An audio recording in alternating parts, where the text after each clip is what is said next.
চলে যাচ্ছে আজকে কুটনি ফাইনালি। আর আমি এখানে একদিন থেকে যাচ্ছি। আমি যাচ্ছি হচ্ছে কালকে সকালবেলায়, কালকে সকাল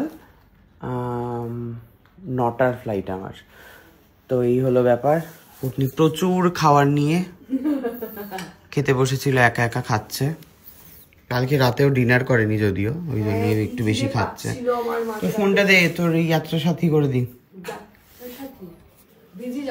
ও আচ্ছা, দিদি যাত্রা।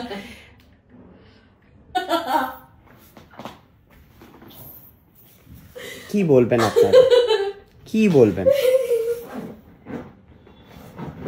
এর উপরে বসলে ব্যাপারটা লেগে যায়, মানে সেটা আমি বুঝতেই পেরেছি রে। আপনারা কিন্তু সুস্মিতাকে হায়ার করতে পারেন ট্রলি লাগানোর জন্য।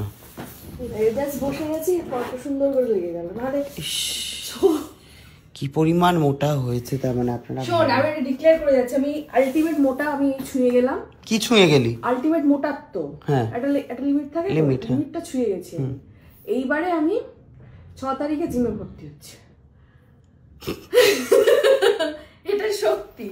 আবার টাকা ডোনেট করবি জিমে? কি দরকার? ওরাও তো খেটে খায়, ওদেরও তো খাওয়া দরকার টাকা পয়সা। জিমে ডোনেট করতে যাচ্ছিস? না না, জিমও করবো। ও, তারপরে রোগা হয়ে যাবো, তখন আর এই সুটকেস গুলো কে লাগাবে কে জানে। তখন মোটা দাদাইকে বসিয়ে দিবি। হ্যাঁ ঠিক বলেছিস। স্টিকার গুলো ওঠা। কি করবো, তো প্রতিদিন তোমার ফ্লাইটে যাতায়াত করতে হবে।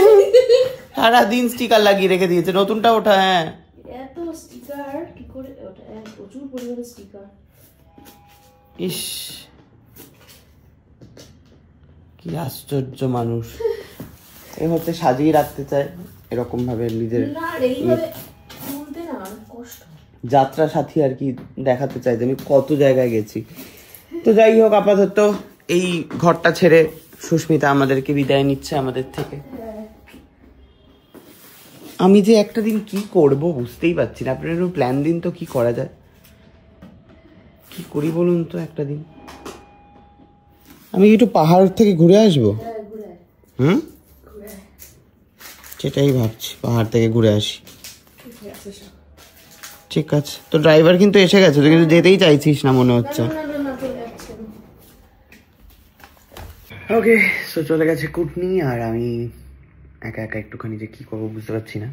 তাই ভাবছি যে আশেপাশে যদি খুব কম ডিস্টেন্সে কোনো পাহাড় থাকে তাহলে সেখানে যাবো। তার কারণ হচ্ছে আমার কালকে সকালবেলায় ফ্লাইট। এটা হলো ব্যাপার। আর রাত্রেবেলা একবার বাচ্চাটার কাছে যেতে হবে।